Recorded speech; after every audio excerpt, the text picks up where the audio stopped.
दर्शकों, मैं हूं ऐश्वर्या कपूर और आप देख रहे हैं मेरे साथ पूछता है भारत। शाम 7 बजे दर्शकों, आज जब मैं आपसे बात कर रहा हूं तो भारतीय जनता पार्टी ने भी अपनी दिल्ली चुनावों के लिए पहली लिस्ट जारी कर दी है।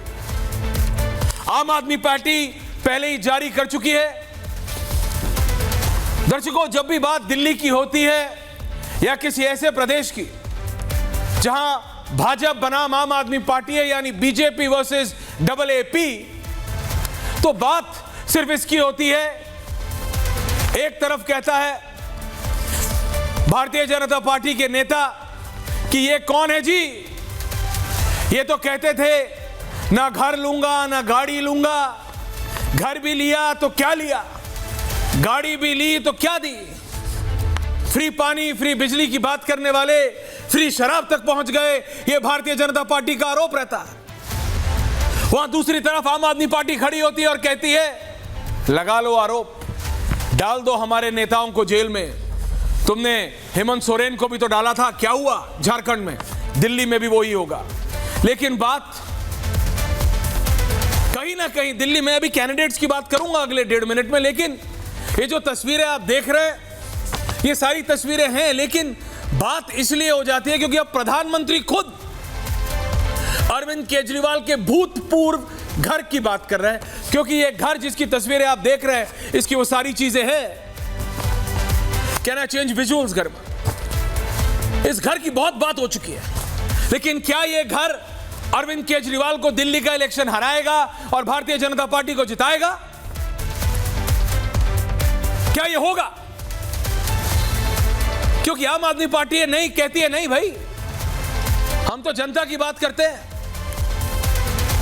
दूसरी तरफ एक बड़ा सवाल जो एक बार फिर निकल के आता है कि दिल्ली में भाजपा का नेता कौन है, भारतीय जनता पार्टी का चेहरा कौन है। वो कहते हैं हमें जरूरत नहीं, हरियाणा में था क्या? वो कहते हैं हमें जरूरत नहीं, हमें मत सिखाओ, हमें पता है क्या करना। आम आदमी पार्टी अब तक दर्शकों दिल्ली में कुछ बड़ा होता था तो LG को ब्लेम करती थी,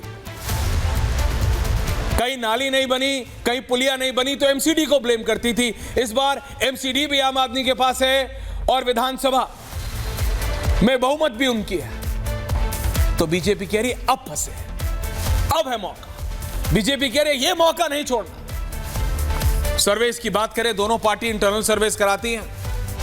आम आदमी पार्टी के इंटरनल सर्वे में अभी उनको वो माने ना माने 50-55 दिखा रहे हैं उनके अपने, बीजेपी को उनके इंटरनल सर्वे में 35 दिखा रहे हैं, 35 सीट्स। कौन सही कौन गलत? इसी के मद्देनजर भारतीय जनता पार्टी ने जो इंपॉर्टेंट कैंडिडेट्स को खड़ा किया है, जो आप ग्राफिक्स देख रहे हैं नई दिल्ली में, ये जो एक ट्रायड खड़ा हुआ है, ये ट्रायंगल, ये त्रिकोण, अरविंद केजरीवाल आम आदमी पार्टी, परवेश वर्मा पूर्व सांसद को विधायक बनाया गया है अरविंद केजरीवाल के खिलाफ, और कांग्रेस से स्वर्गीय शीला दीक्षित जी, पूर्व मुख्यमंत्री दिल्ली के सुपुत्र संदीप दीक्षित। परवेश वर्मा को जब टिकट नहीं मिली थी सांसदी की तो क्लियर हो गया था कि उनको दिल्ली चुनाव में भारतीय जनता पार्टी चेहरा बनाएगी। और उस दिन जब वो अपने पिताजी के NGO के थ्रू कार्ड्स बांट रहे थे, जिस तरह से आम आदमी पार्टी ने अटैक किया था, मैंने कहा था यही ट्रायड का मैंने नाम लिया था, can I get the triad back, कि नई दिल्ली में क्या होने वाला है, अरविंद केजरीवाल, संदीप दीक्षित और परवेश वर्मा, और वही हुआ है। क्योंकि ये राजनीतिक लोग ऐसे ही किसी नेता पे या किसी नेता की प्रतिक्रिया पे अपनी उल्टी प्रतिक्रिया नहीं देते, उनको मालूम होता है कि बीजेपी इसको प्रोपेगेट कर रही है। आम आदमी पार्टी को यह भनक पड़ गई थी कि परवेश वर्मा को प्रोपेगेट कर रही है बीजेपी, इसलिए उन्होंने उस दिन उनको घेरने की कोशिश की, लेकिन क्या घेर पाए? परवेश वर्मा ने तो एक्सेप्ट किया कि हाँ मैं देता हूं भाई, अभी से नहीं देता हूं, मेरी NGO है, मैं अपने स्वर्गीय पिताजी पूर्व मुख्यमंत्री साहिब सिंह वर्मा जी के नाम पे देता हूं और देता रहूंगा।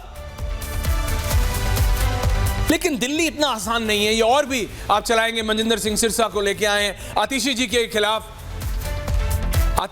खिलाफ अलका लांबा कांग्रेस लेके आए, मनजिंदर सिंह सिरसा को भी टिकट दिया है, सतीश उपाध्याय को टिकट दिया है, आशीष सूद को टिकट दिया है, दुष्यंत कुमार गौतम को टिकट दिया है, रेखा गुप्ता को टिकट दिया है, विजेंद्र गुप्ता को टिकट दिया है, राजकुमार चौहान को दिया है, तरविंदर सिंह मारवा कांग्रेस से आए हुए नेता को दिया है, रविंदर सिंह नेगी, ओपी शर्मा स्वर्गीय अरुण जी के बहुत क्लोज होते थे ओपी शर्मा, अरविंदर सिंह लवली एक टाइम पे कांग्रेस के मुख्यमंत्री के कैंडिडेट होते थे अरविंदर सिंह लवली, उनको बीजेपी ने गांधीनगर से टिकट दिया। अजय महावर को 66 नंबर गौड़ा से दिया। तो ये आप देखिए, ये जो चीजें निकल के आ रही हैं, बीजेपी के पास चेहरे बहुत है, लेकिन अरविंद केजरीवाल के खिलाफ अभी भी नरेंद्र मोदी को राष्ट्रीय स्तर से 2 स्टेप नीचे लेके आना पड़ता है और बोलना पड़ता है yes I will lead the campaign. ये बीजेपी का सारी चीजों में देखेंगे तो बस एक ही थोड़ा पलड़ा, जहां हल्का है वहां यहां। लेकिन इस बार अरविंद केजरीवाल जेल से बाहर आए शराब घोटाले में, मनीष सिसोदिया, और एक नाम जो मैं भूल गया, मनीष सिसोदिया की सीट चेंज कर दी है। मनीष सिसोदिया की जगह वो जो अपने गुरुजी हैं पुराने वाले, क्या नाम है उनका, अवध ओझा को दी है मनीष सिसोदिया की सीट। क्यों? मनीष सिसोदिया डिफैक्टो नंबर 2 है। क्या मनीष सिसोदिया के लिए अब उनका मयूरविहार वाली सीट कंफर्टेबल नहीं है? क्या वो हार सकते हैं? वो जो पटपड़गंज वाला आईपी एक्सटेंशन वाला जो मतलब एरिया है, वहां से वो हार सकते हैं? वो सारे सवाल हैं जिन पे बात होनी